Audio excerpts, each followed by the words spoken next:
قال رسول الله صلى الله عليه وسلم ما من أيام أحب إلى الله أن يتعبد له فيها من عشر ذي الحجة يعدل صيام كل يوم منها بصيام سنة وقيام كل ليلة منها بقيام ليلة القدر أو كما قال النبي عليه الصلاة والسلام।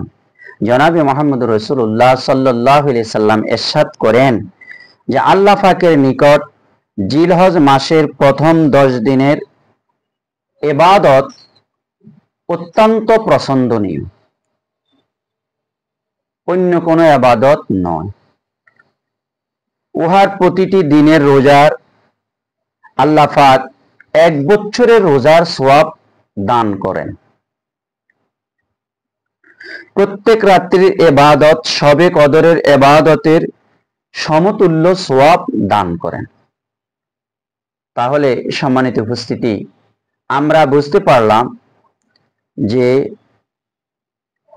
জিলহজ মাসের প্রথম 10 দিনের ইবাদত আল্লাহর কাছে অধিক প্রিয়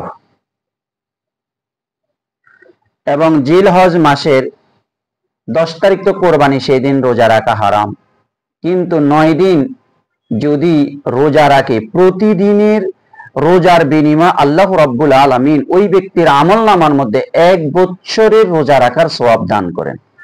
তাহলে 9টি রোজা রাখলে 9 বছরের সওয়াব আল্লাহ পাক তার আমলনামায় দান করেন।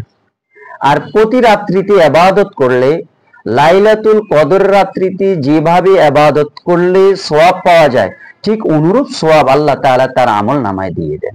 তো আল্লাহ পাক, আমরা যেহেতু অনেক আল্লাহর বান্দা বান্দিরা নেক আমল করে, আমরা এই নেক আমল করার জন্য সকলে চেষ্টা করব। আল্লাহ পাক যেন আমাদের সবাইকে তৌফিক দান করেন।